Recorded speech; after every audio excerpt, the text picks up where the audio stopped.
Hello viewers, exercise 1.1 प्रश्नावली 1.1 और इस वीडियो में हम क्वेश्चन नंबर 1 के सारे क्वेश्चन फर्स्ट, सेकंड और थर्ड और क्वेश्चन नंबर 2 यानी कि पूरी एक्सरसाइज ही कंप्लीट कर देंगे। तो आ जाते हैं हम सबसे पहले क्वेश्चन नंबर 1 पर। यहाँ पे हमें क्या दिया हुआ है? निम्नलिखित प्रत्येक में गुणन के अंतर्गत उपयोग किए गए गुणधर्म का नाम लिखिए। यानी कि यहाँ पे हमें गुणा तो करना ही है, लेकिन साथ में हमें गुणधर्म का नाम भी बताना है। गुणधर्म के ज़्यादा नाम नहीं है, कोई 2-3 नाम है, जैसे गुणात्मक, तत्समक, विक्रम विनिमेयता और गुणात्मक प्रतिलोम, सहचर्यता, ऐसे 3-4 कुछ नाम हैं। अभी जब मैं कराऊंगी तो आपको बिल्कुल क्लियर हो जाएंगे। इसमें से हम क्वेश्चन नंबर 1 ले रहे हैं, ये वाला क्वेश्चन। यहाँ पर हम देख रहे हैं इसका सॉल्यूशन। क्वेश्चन हमें दिया हुआ है -4/5, इसको गुणा करना है 1 से और बराबर फिर से इन्होंने 1 से गुणा किया है -4/5 को, और फिर यहाँ पर लिख रखा है -4/5। देखिए यहाँ पे 2 बार बीच में बराबर दिया हुआ है, एक यहाँ पे बराबर है, एक यहाँ पे बराबर है, यानी कि ये हमें एक एक चीज़ को 3 बार दे रखा है, एक यहाँ पर, एक यहाँ पर और एक यहाँ पर। तो यहाँ पे तो कोई सोल्व करना ही नहीं है, पहले से ही इन्होंने -4/5 दिया हुआ है, तो यहाँ कुछ सोल्व नहीं करना, इन दोनों को सोल्व करना है। और दोनों के सोल्व करने में इन्होंने क्या किया है कि यहाँ पर तो गुणा 1 किया हुआ है, यहाँ पे उल्टा कर दिया है। गुणा 1 उल्टे हाथ की तरफ है, यहाँ पे गुणा 1 सीधे हाथ की तरफ है। अब गुणा में कोई फ़र्क नहीं पड़ता, चाहे हम इसको इधर लिखें चाहे हम इसको इधर लिखें, होगा ये तब भी 1 से ही गुणा। तो हम इसमें क्या करेंगे, जब कोई भी संख्या 1 से गुणा होती है तो वही का वही आ जाता है।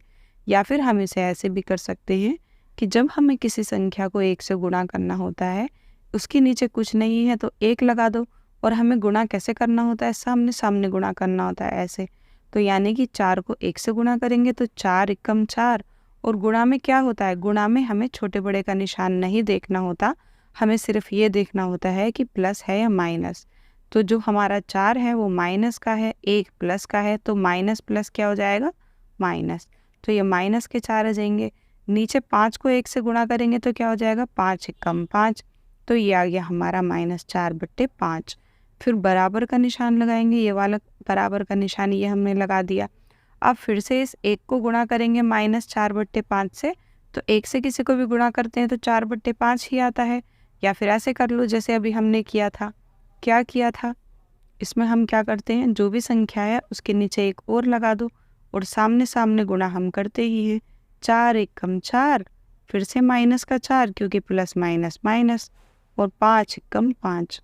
फिर से ये वाला बराबर का निशान जो था वो हमने यहाँ लगा दिया, और ये -4/5 तो हमें दिया हुआ ही है। अब ये तो हो गया सॉल्व, लेकिन यहाँ पे हमें बताना है कि हमने कौन सा गुणधर्म लगाया है। देखिए यहाँ पर हमने क्या किया है कि यहाँ पर जो हमारा 1 है, पहली बार में तो यहाँ पर था, मतलब सीधे हाथ की तरफ। दूसरी बार में 1 यहाँ पे आ गया था, यानी कि उल्टे हाथ की तरफ। जब 1 से गुणा करते हैं और इस तरीके से संख्या बदल जाती है, कभी इधर कभी उधर, तो ऐसे वाले गुणात्मक का नाम होता है गुणात्मक तत्समक। तत्समक, ठीक है, तो ये गुणात्मक तत्समक है। क्लियर है? आप वीडियो रोक के देख सकते हैं। अब मैं यहाँ पे क्वेश्चन नंबर 2 करा रही हूँ।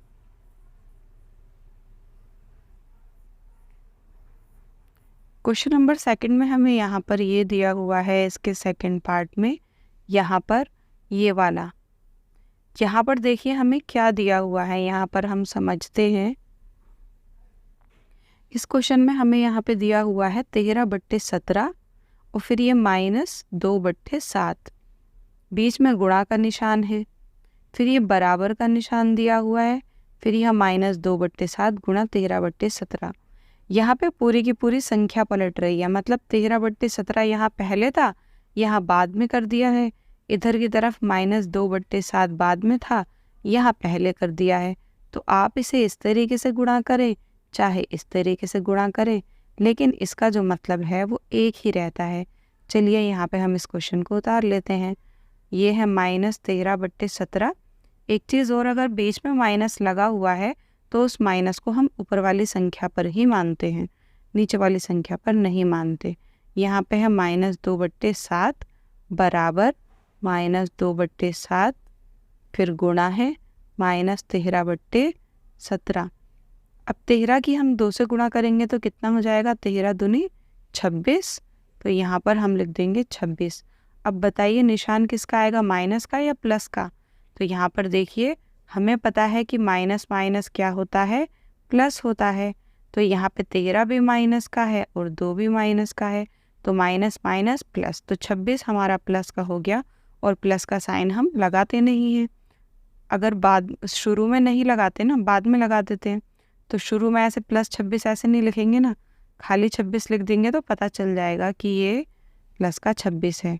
अब 17 की गुणा 7 से करेंगे, 17 की गुणा 7 से करेंगे तो क्या आएगा, यहाँ पे करके देख लेते हैं। 7 7 49, हासिल लगा 4, 7 एकम 7, 7 और 4 11, तो ये आएगा 119। और ये प्लस का पहले से ही है। यहाँ पर भी 2 की गुणा 13 से करेंगे तो वही आएगा 26, किसका, प्लस का। और नीचे 7 की गुणा 17 से करेंगे तो वापस से 119 आएगा। अब ये बराबर तो हो गया, ये तो हमें पता ही था कि ये बराबर आना ही है, लेकिन इसमें कौन सा गुणधर्म लगा है? तो इसमें जैसे कि पूरी की पूरी संख्या आगे पीछे पलट दी है, तो इसको कहते हैं क्रम विनिमेयता, जिसमें पूरी संख्या आगे पीछे पलट दी जाती है, क्रम विनिमेयता। ये इसका गुणधर्म का नाम है। आप चाहे तो इसका स्क्रीनशॉट ले सकते हैं या वीडियो को रोक के देख सकते हैं। अब मैं इसे रब करा के यहाँ पे क्वेश्चन नंबर 3 करा रही हूँ।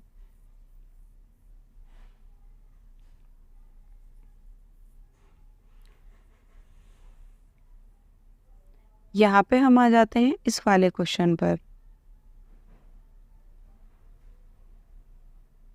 यहाँ पर आप देख सकते हैं कि यहाँ पर हमें ये पूरा दिया हुआ है और इसके बराबर में 1 दे रखा है, यानी कि इसे सॉल्व करके 1 आएगा। यहाँ पे ऐसे दिया हुआ है -19/29 गुणा 29/19। यहाँ पे क्या दिया हुआ है कि यहाँ पे जो हमें संख्या दी हुई है -19/29, दूसरी जगह पे इसी संख्या को उल्टा कर दिया है, यानी कि उसका प्रतिलोम कर दिया है। देखो 29 को ऊपर कर दिया है, 19 को नीचे कर दिया है। जब संख्या इस तरीके से पलट जाए, उल्टी पुल्टी हो जाए कि 19 नीचे आ गया, 29 ऊपर चला गया, तो ऐसे में गुणात्मक को हम गुणात्मक प्रतिलोम कहते हैं, यानी कि गुणा का उल्टा हो गया। तो ऐसे में ऊपर नीचे संख्याएं कट जाती हैं, जैसे 29 एकम 29, 29 एकम 29। हम इन्हें ऐसे भी काट सकते हैं आड़ा, और ऐसे ऊपर नीचे ऐसे भी काट सकते हैं अगर वो एक दूसरे के टेबल में आती है तो। फिलहाल 29 और 19 एक दूसरे के टेबल में नहीं आता, हम इसे नहीं काटेंगे। हमने सिर्फ 29 से 29 को काटा है, ऐसे 29 एकम 29, 29 एकम 29। यहाँ से 19 कट जाएगा, 19 एकम 19, 19 एकम 19। तो ऊपर से क्या बचा, यहाँ से भी 1 बचा, इधर से भी 1 बचा, यहाँ से माइनस का 1 बचा, ठीक है। नीचे से भी 1 गुणा, यहाँ से माइनस का 1 बचा, तो 1 एकम कितना हो जाएगा, 1 एकम 1 माइनस का, नीचे भी 1 एकम 1 माइनस का, माइनस से माइनस कैंसिल हो जाता है, तो 1/1 को हम 1 ही लिखते हैं। तो आ गया इसका आंसर 1 बराबर 1 था, लेकिन इसका गुणधर्म बताना था, तो इसका गुणधर्म क्या है, गुणात्मक प्रतिलोम। गुणात्मक प्रतिलोम यानी कि गुणा का उल्टा हो रहा है। अब मैं इसके क्वेश्चन नंबर 2 पे आ रही हूँ, इसे हटा के।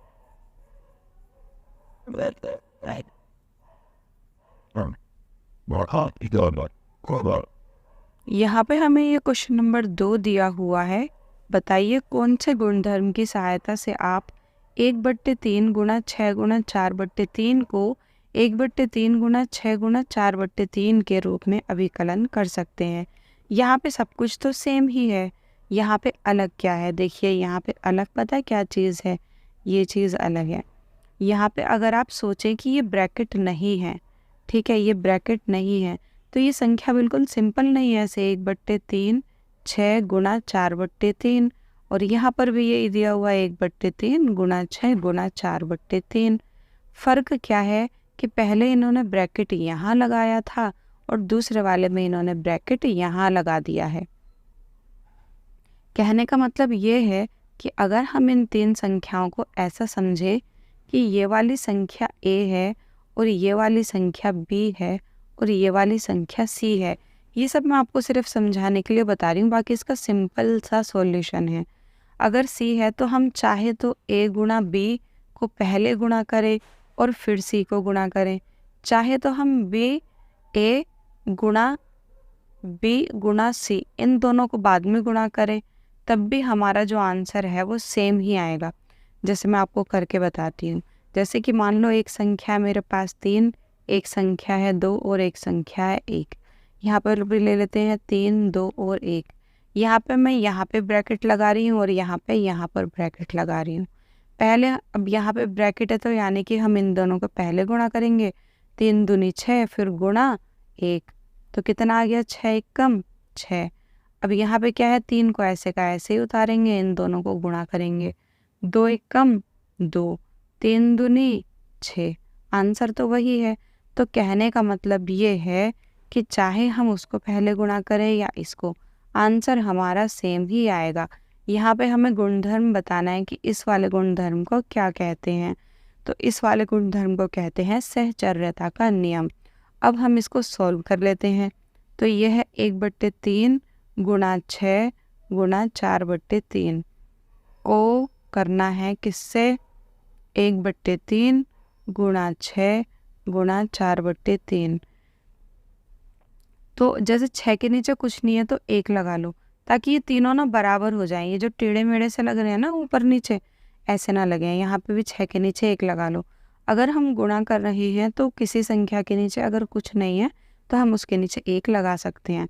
अब ऊपर ऊपर सबको गुणा भी कर सकते हैं, और अगर किसी संख्या से कोई संख्या कट रही है ऊपर नीचे देख के काट भी सकते हैं। जैसे ये 3 नीचे है और 6 ऊपर है तो ये कट रहा है, 3 एकम 3, 3 दूनी 6। यहाँ पे भी कट रहा है, 3 एकम 3, 3 दूनी 6। अब ऊपर बताइए क्या बचा, यहाँ से 1 बचा गुणा, यहाँ से क्या बचा 2, यहाँ से क्या बचा 4, बट्टे में क्या क्या बचा 3 गुणा 1 गुणा 3। यहाँ से क्या बचा, यहाँ से भी 1 2 और 4, यहाँ से क्या बचा 1 1 और 3। कर दो सबको गुणा, 1 दूनी 2, 2 चौक 8, 3 एकम 3, 3 तिया 9। यहाँ पे भी 1 दूनी 2, 2 चौक 8, 1 एकम 1, 1 तिया 3। सॉरी, यहाँ पे भी हमने 3 को काट दिया था तो 1 ही बचा था। यहाँ पे मैंने गलती से 3 लिख दिया, यहाँ पे भी 1 ही बचेगा। तो 3 एकम 3, 3 एकम 3, तो यहाँ पे आएगा 3। तो ये भी 8/3 हो गया, ये भी 8/3 हो गया। यहाँ पे कौन सा गुणधर्म लगा है, तो यहाँ पर लगा है सहचर्यता का नियम। सहचर्यता का नियम। इसी के साथ आपकी एक्सरसाइज कंप्लीट हो जाती है। मिलते हैं नेक्स्ट एक्सरसाइज में। Bye bye.